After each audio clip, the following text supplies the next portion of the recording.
રાધે રાધે, જય સિયારામ. આપણે ભગવાન દાસ બાબાનું ચરિત્ર ચાલે છે. ભગવાન દાસ બાબાના ચરિત્રમાં આપણે જોયું કે ભગવાન દાસ તટિયા સ્થાનના મહંત હતા અને તટિયા સ્થાનના જે મહંત બને ને એનો એક નિયમ છે કે એ તટિયા સ્થાનનો આશ્રમ છોડીને ક્યાંય બારે જાતા નથી. એને ઈ વૃંદાવનમાં ક્યાંય જવાનું નહીં, કેવલ તટિયા સ્થાનના આશ્રમની અંદર જ રહેવાનું. પછી એને રોગ થઈ જાય કે તાવ આવે કે જે કાંઈ થાય ઈ એને તટિયા સ્થાનનો આશ્રમ છોડીને જવાનું નથી થતું ક્યાંય. આવી વાત છે. તો ભગવાન દાસ તટિયા સ્થાન આશ્રમના મહંત હતા ત્યારે એક ઘટના બની. ઘટના એવી બની કે યમુનાજીમાં બાઢ આવી. અતિશય બાઢ આવે છે યમુનાજીમાં, અને એવી બાઢ આવી યમુનાજીમાં કે પાણી તટિયા સ્થાનમાં ઘૂસવાની તૈયારી હતી. એટલે જે પોલીસ વાળા છે, જે કર્મચારીઓ છે, એ બધાય કેવા માંડ્યા કે તટિયા સ્થાનમાં જેટલા સંતો હોય બહાર નીકળી જાવ, કારણ કે બાઢનું પાણી તટિયા સ્થાનમાં ઘૂસવાની તૈયારી છે. એટલે બીજા સાધુ તો જઈ શકે અને બીજા સાધુ વયા પણ ગયા, પણ હવે ભગવાન દાસને કેવી રીતે જવું? કારણ કે તટિયા સ્થાનનો નિયમ હતો કે જે મહંત હોય ને એ બારે જાતા નથી. મહંત હોય એને બારે નીકળવાનું નહીં, તટિયા સ્થાનનો એવો નિયમ છે. એટલે ભગવાન દાસે કહી દીધું કે ભાઈ જે થવું હોય એ થાય, પણ હું બારે જવાનો નથી. હાલાકી પોલીસ વાળાએ કર્મચારીએ ભગવાન દાસને કીધું કે આ પાણી જો આશ્રમમાં આવી જશે ને તો અમે કાબુમાં નહીં કરી શકીએ, તમારી પ્રાણ જવાની શક્યતા છે. તો ભગવાન દાસ કે પ્રાણ વયા જાય તો ભલે વયા જાય, યમુનાજીની ગોદમાં જ મારા પ્રાણ જાશે નહીં કે, પણ હું તટિયા સ્થાન છોડીને ક્યાંય જઈશ નહીં. આવી એની દ્રઢતા હતી. મતલબ આવી દ્રઢતા કે હું તટિયા સ્થાન છોડીને તો કોઈ જગ્યાએ જવા તૈયાર નથી. અને ભગવાનની દયા એવી થઈ ગઈ કે મથુરામાં વૃંદાવનમાં બાદનું પાણી બધી જગ્યાએ પહોંચી ગયું હતું, પણ તટિયા સ્થાનના પગથિયાને અડીને પાછું વળી ગયું. તટિયા સ્થાનની અંદર એ પાણી આવતું નથી. શું કામ ઈ પાણી નથી આવતું તટિયા સ્થાનની અંદર? તટિયા સ્થાનની અંદર પાણી એટલા માટે નથી આવતું કે એની દ્રઢતા હતી, તો યમુનાજીએ અને ભગવાન કૃષ્ણએ એની રક્ષા કરી. યમુનાજી અને કૃષ્ણ ભગવાન એની છે એ રક્ષા કરે છે, અને પાણી આવતું નથી, પાછું વયું જાય છે. આવી વસ્તુ છે. પછી એક બીજો પ્રસંગ એવો છે કે પંડિત જગન્નાથ પ્રસાદ ભક્તમાલી બહુ મોટા મહાપુરુષ થયા છે. પંડિત જગન્નાથ પ્રસાદ ભક્તમાલી, અને અત્યારે જેટલા ભક્તમાલીઓ છે એ બધાય એમની પાસેથી જ ભક્તમાલ શીખ્યા છે. પંડિત જગન્નાથ પ્રસાદ ભક્તમાલી બહુ મોટા મહાપુરુષ, અને ભક્તમાલની દુનિયામાં એ સિતારા સમાન ચમકે છે એમ કેવું હોય તો કહી શકાય. ઈ પંડિત જગન્નાથ પ્રસાદ ભક્તમાલી આ ભગવાન દાસ બાબાના જ શિષ્ય હતા. મજાની વાત ઈ છે કે પંડિત જગન્નાથ પ્રસાદ ભક્તમાલીજી બિહારીજી સંપ્રદાયમાં દીક્ષિત હતા, પણ એને જીવનભર ભગવાનના ભક્તોનો જ પ્રચાર કર્યો, ભક્તમાલનો જ પ્રચાર કર્યો એને જિંદગીભર. તો કહેવાનો ભાવ છે સંપ્રદાયનું કોઈ બંધન નથી. સંપ્રદાય કોઈ પણ હોય, ભક્તોના ચરિત્રો ગાયા વગર ઉદ્ધાર નથી. બિલકુલ. તમે ગમે એ સંપ્રદાયમાં દીક્ષિત હો, પણ મનુષ્યએ ભગવાનના ભક્તોના ચરિત્ર જરૂર ગાવા જોઈએ. આવી વાત છે. એટલે પંડિત જગન્નાથ પ્રસાદ ભક્તમાલીનો એક અનુભવ અહીંયા એના શબ્દોમાં આપણે જોઈએ. પંડિત જગન્નાથ પ્રસાદ ભક્તમાલી કે છે કે એક વખત હું રાધાષ્ટમીના દિવસે વૃંદાવન આવવા નીકળો.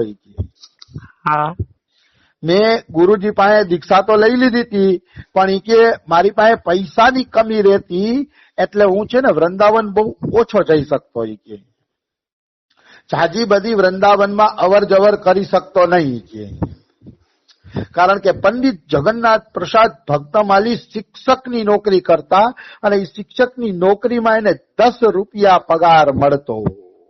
હા 10 રૂપિયા પગાર મળતો એટલે 10 રૂપિયા ઓછો પગાર કહેવાય, એટલે બિચારા વૃંદાવન બહુ જઈ ન શકતા. હા તો એક વખત રાધાષ્ટમી આવી ને એટલે પંડિત જગન્નાથ પ્રસાદ ભક્તમાલીની ઈચ્છા થઈ ગઈ કે મારે હે ને જેમ બને એમ પણ આજી વખતે વૃંદાવન જવું છે. હા અને એની પાસે ત્યારે કુલ પૈસા હતા 3 આના. 3 આનાથી વધુ કાંઈ હતું નહીં. એટલે એને કોટાથી 3 આનાની ટિકિટ લીધી. તો કોટાથી 3 આનાની ટિકિટ કઈ વૃંદાવન સુધીની ન મળે.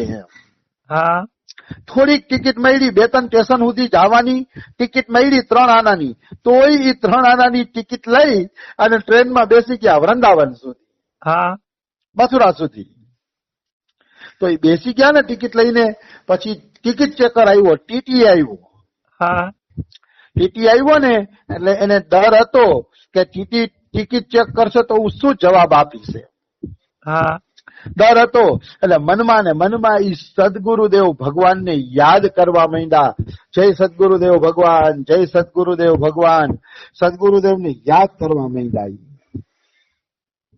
તો સદગુરુદેવને યાદ કરવા માંડ્યા તો લીલા એવી થઈ, ટિકિટ ચેકરે ઈ ડબ્બામાં 3 જણાને ચેક કર્યા અને આ તો જાણે બેઠા જ નથી એવું માની ટીટી વયો ગયો ત્યાંથી. હા જાણે ટીટીને જગન્નાથ પ્રસાદ ભક્તમાલી દેખાણા જ નહીં. એને જોયું નહીં કે ચોથા ગણો બેઠો છે, ટિકિટ ચેક કરવી જોઈએ એવું કઈ નહીં. એ જોયા વગર વયા ગયા અને એને ચેક કરતા નથી. ત્યારે એને ખબર પડી કે ગુરુજીની કેવી સુંદર કૃપા છે કે આ ગુરુ કૃપાથી મતલબ ટીટીએ ચેક ન કર્યા. બિલકુલ. હવે અમારા સુખરામ બાબા સાથે આ ચરિત્રની હું જયારે ચર્ચા કરતો હતો ને ત્યારે અમે એવી ચર્ચા કરતા હતા કે બાબા આ ગુનો નો કહેવાય કે આને ટિકિટ પૂરી લીધી નહીં અને વૃંદાવન સુધી યાત્રા કરી, તો આ એક ગુનો નથી? શું ભક્ત આવું ખોટું કરી શકે? હા આ પ્રશ્ન ઉપર અમારે સુખરામ બાબા હારે ચર્ચા થતી હતી. હા તો ત્યારે એમાં એવું છે કે જયારે પ્રેમ પરાકાષ્ઠાએ પહોંચી જાય અને ભગવાનને મળવાની કે ધામમાં આવવાની લાલસા પરાકાષ્ઠાએ પહોંચી જાય ત્યારે પછી ટિકિટ લ્યો કે ન લ્યો, આજે નીતિ નિયમ તૂટી જાય ને એનો દોષ લાગતો નથી. અમારા રમેશ બાબા પણ વગર ટિકિટે બરસાના વાસ કર્યો છે. બરસાના વાસ એટલે 3જી વાર કર્યો ને ત્યારે ટિકિટ પૈસા નહોતા, મફત ટ્રેનમાં ચડી ગયા હતા બરસાના વાસ કર્યો. હા કહેવાનો ભાવ શું છે કે ક્યારેક ભગવાન પ્રત્યે પ્રેમ એટલો વધી જાય તો ભગવાનની જ દુનિયાના કોઈ નિયમ તૂટી જાય તો દોષ લેખતા નથી. જેમ આપણા જ ઘરમાંથી આપણો છોકરો ક્યારેક કબાટમાંથી 1000 રૂપિયા લઈને વાપરી નાખે તો આપણે એને દોષ દેશી અને હું વડસી? આપણે ખબર જ છે આપણો જ છોકરો છે, આ એના જ પૈસા છે તો 1000 રૂપિયા વાપરી નાખ્યા તો ભલે વાપરી નાખ્યા. એમ એવી જ રીતે ભગવાનની દુનિયામાં પણ જયારે જીવ ભગવાનનો બની જાય ત્યારે દોષ નથી લાગતા. બાકી સાંસારિક ચોરી ચબરકી કરી, ટિકિટની ચોરી કરી તો દોષ અવશ્ય લાગે છે. સાંસારિક આ તો ઈશ્વર પ્રેમમાં જયારે જીવ પાગલ બની જાય ને એ મોટો બની જાય ત્યારે દોષ નથી લાગતો. હવે હું તમને એનું દ્રષ્ટાંત આપું. દ્રષ્ટાંત એવું છે કે ગૌરાંગદાસ બાબા હે ને એના ગુરુને, એનું નામ ભૂલાઈ ગયું, પંડિત રામકૃષ્ણદાસ બાબા કે જગદીશદાસ બાબા નીચે ભજન કરતા, થોડુંક મને ભૂલાઈ ગયું છે. પણ વાત એવી છે કે એને છે ને કેળાના ફૂલનું શાક બહુ ભાવતું હતું. તો કેળાના ફૂલનું શાક ભાવતું હતું ને તો ગૌરાંગદાસ બાબા એકવાર કેળાના ફૂલ ગોતવા ગયા કે આજ મારા ગુરુજીને કેળાના ફૂલનું શાક ખવડાવવું. એટલે કેળાના ફૂલ ઈ ગોતવા માટે ગયા ને તો એને કેળાના ફૂલ છે ને ક્યાંય મળ્યા નહીં. હા કોઈ જગ્યાએ કેળાના ફૂલ મળતા નથી. એટલે ઈ એક બગીચામાંથી કેળાના ફૂલની ચોરી કરે છે. પછી હા શું કરે? ગુરુ પ્રત્યે પ્રેમ જ એટલો હતો, ગુરુને ખવડાવવાની ભાવના જ એવી હતી તો ક્યાંયથી પૈસા દઈને કેળાના ફૂલ ન મળ્યા તો અંતે એને એક ખેતરમાં ચોરી કરી. હા અને ચોરી કરી અને ગુરુજીને કેળાના ફૂલનું શાક ખવડાવ્યું. અને ગુરુજીએ ખૂબ વખાણ પણ કર્યા કે વાહ રે વાહ, આ તો સુંદર શાક બન્યું છે, આવું શાક તો ક્યારેય ખાધું નથી.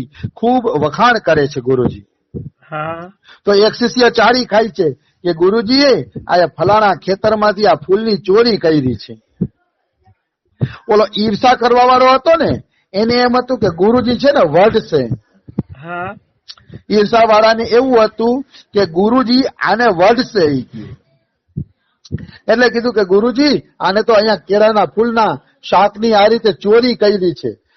તો ગુરુજી વૈઢા નહીં. ગુરુજી હું બોલ્યા, આહા, આજે જો કોઈ ભક્તમાલી જીવતો હોત ને તો ગુરુ નિષ્ઠાના પ્રસંગમાં ગૌરાંગદાસનો પ્રસંગ જરૂર લખત.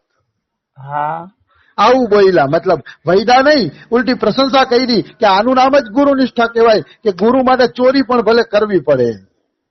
હા ગુરુ નિષ્ઠાનો આ પ્રસંગ કહેવાનો ભાવ છે. બધાએ આ ન કરી શકે, બધાએ તો ધ્યાન રાખવું, પણ જયારે ઈ નિષ્ઠા પ્રબળ બની જાય ત્યારે મનુષ્ય નિયમનું ઉલ્લંઘન કરે તો દોષ લાગતો નથી.